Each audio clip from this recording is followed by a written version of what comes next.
कटिहार में कांग्रेस के राष्ट्र महासचिव तारिक अनवर आज एक निजी कार्यक्रम के सिलसिले में कटिहार में थे। इस दौरान उन्होंने कई मुद्दे पर खुलकर बात किया। बिहार विधानसभा चुनाव पर प्रतिक्रिया देते हुए कहा कि वर्तमान सरकार अल्प आयु में है। नीतीश कुमार की बौखलाहट इसे समझा जा सकता है। जहां तक मध्यवर्ती चुनाव की बात है, कांग्रेस मध्यवर्ती चुनाव के लिए तैयार है। इसके अलावा किसान बिल पर उन्होंने केंद्र सरकार पर मनमानी करने का आरोप लगाते हुए कहा कि आखिर किसानों के सामने सरकार को हारना ही पड़ेगा।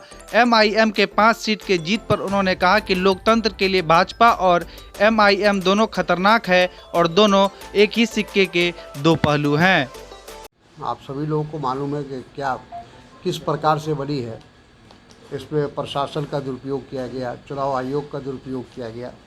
इन सब के बावजूद चुनाव से पहले और चुनाव के बाद भी जो तमाम एग्ज़िट पोल आए थे, वो सब ये कह रहे थे कि महागठबंधन की सरकार बनेगी। अब इसमें क्या हेरा फेरी हुई मालूम नहीं, लेकिन फिर भी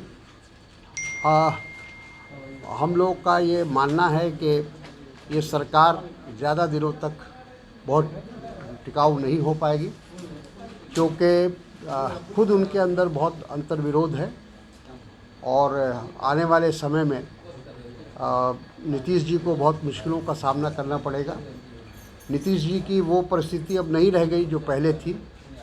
अब वो एक प्रकार से उनकी भूमिका बड़े भाई से छोटे भाई में बदल चुकी है और साथ ही साथ जो भारतीय जनता पार्टी ने एक षड्यंत्र के द्वारा कहा जाए कि उन्होंने नीतीश जी को हर तरह से कमज़ोर करने का जो प्रयास किया, उसमें वो किसी हद तक सफल रहे हैं। और नीतीश जी को कायदे से तो नैतिकता के आधार पर उन्हें तो मुख्यमंत्री का पद स्वीकार ही नहीं करना चाहिए था, क्योंकि बिहार की जनता ने उनको नकार दिया था। लेकिन मामला है और हम लोग उसको पूरी तरह से देख रहे हैं, गहराई से उसका अध्ययन कर रहे हैं कि आखिर क्या कारण रहा बिहार में। हमारी जो बिहार में कांग्रेस का परफॉर्मेंस होना चाहिए था, गठबंधन ने तो अपना परफॉर्मेंस ठीक रखा, हमारे गठबंधन के दूसरे साथियों ने, लेकिन हमारा एक परफॉर्मेंस थोड़ा ज़रूर कमज़ोर रहा है। तो उसको देखते हुए हम लोग कोशिश करेंगे और उसका पूरी छानबीन करेंगे कि हमारे संगठन की कमज़ोरी रही या और कोई कारण रहा। जो भी हो, उसको हम लोग आगे भविष्य में उसको दूर करने की कोशिश करेंगे और प्रयास यही होगा कि कांग्रेस के संगठन को फिर ज़मीनी स्तर पर मजबूत किया जाए। ये हम लोगों का प्रयास है। सुशील मोदी को सर राज्यसभा सांसद के लिए कि नहीं, हम चाहे जो कुछ हो, हम इस बिल को कार्यान्वयन करेंगे। लेकिन मैं समझता हूँ कि अब समय आ गया है, जिस तरह का जो विकराल रूप धारण करते जा रहा है किसान आंदोलन, सरकार को झुकना ही पड़ेगा, प्रधानमंत्री को झुकना ही पड़ेगा, क्योंकि किसान का जो संगठन है या किसान की जो शक्ति है, ताकत है, वो उसका अंदाज़ा अभी तक हमारे प्रधानमंत्री को नहीं है। लेकिन हमको लगता है कि चंद दिनों में उसका एहसास उनको हो जाएगा।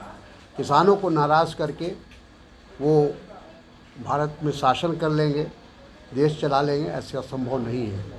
ये कहा कि अगर वो खड़ी होंगी तो उनको हम लोग समर्थन देंगे। और चूँकि चिराग पासवान जी की मांग थी, उन्होंने अपना उनके जो एनडीए के वो गठबंधन में हैं, अभी भी हैं, उनको हटाया नहीं गया है और वो मांग कर रहे हैं कि ये मेरे पिताजी की सीट थी, वहाँ पर फिर हमारे रामविलास जी, स्वर्गीय रामविलास जी उसमें सदन में थे, तो इसलिए उनको उनकी पत्नी को दिया जाए, उनके परिवार को दिया जाए। तो अब ये एनडीए को फैसला लेना है कि उनको बनाना है कि नहीं बनाना है। साथ में अब वैसी परिस्थिति अगर पैदा होगी तो देखा जाएगा, महागठबंधन उस पर विचार करेगा। हासिल करने के लिए उन्होंने फिर एक बार भारतीय जनता पार्टी के सामने अपना सर मस्तिष्क किया है, क्या कहते हैं उसको, हाँ, नतमस्तक किया है। और इसलिए हमको लगता है कि ये सरकार बहुत मजबूती के साथ काम करेगी या लंबे समय तक काम करेगी, मुझे ऐसा नहीं लगता है, क्योंकि एक तो जो बहुमत है वो बहुत कम का अंतर है, मात्र 3 सीटों का मामला है और उसमें जो क्षेत्रीय पार्टियां हैं, दूसरी छोटी पार्टियां हैं, वो कब अपना रुख बदल लेंगी और ये कहना मुश्किल है।